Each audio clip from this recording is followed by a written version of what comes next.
Hello, আসসালামু আলাইকুম guys. তো প্রত্যেক দিনের মতন আজকেও আমি চলে এসেছিলাম দোকানে। তো দোকানে ঢোকার সঙ্গে সঙ্গে আমার যা কাজ, ঝাড় দেওয়া, দোকানের ভিতরের যেসব টেবিলগুলো আছে এগুলো আমি পরিষ্কার করে নেই।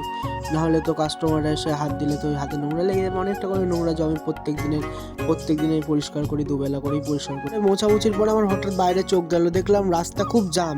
তো আমি বাইরে বেরিয়ে একটা কাকুকে জিজ্ঞেস করলাম যে কাকু কী হয়েছে। তো কাকু বললো যে না, সামনে একটা অ্যাক্সিডেন্ট হয়েছে, সেই জন্য রাস্তাটা এত জাম। তারপরে আমার তো সব দেখে লাভ নেই, আমার দোকানের কাজ আছে। তো আমি দোকানে এসে দেখলাম আজকে সেরকম কোনো কাজ ছিল না।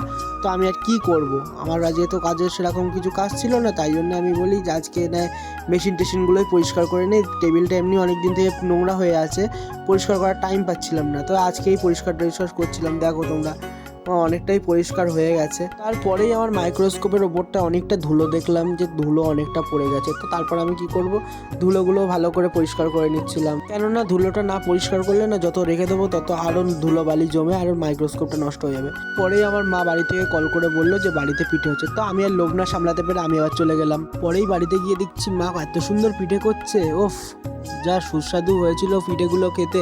তোমরা তো দেখতেই পাচ্ছ কত সুন্দর ফুলছে পিঠেগুলো। তারপরে আমি কি করব, খেজুরের গুড় ছিল বাড়িতে, তারপরে ওই গুড় দিয়ে তো একেবারে 4-5 পিস একেবারে সাটিয়ে দিয়েছি। যে পিঠেটা এত অসাধারণ হয়েছিল, তারপরে মুখে দেওয়ার সঙ্গে সঙ্গে একদম মিলিয়ে যাচ্ছিল পিঠেগুলো, কি বলবো।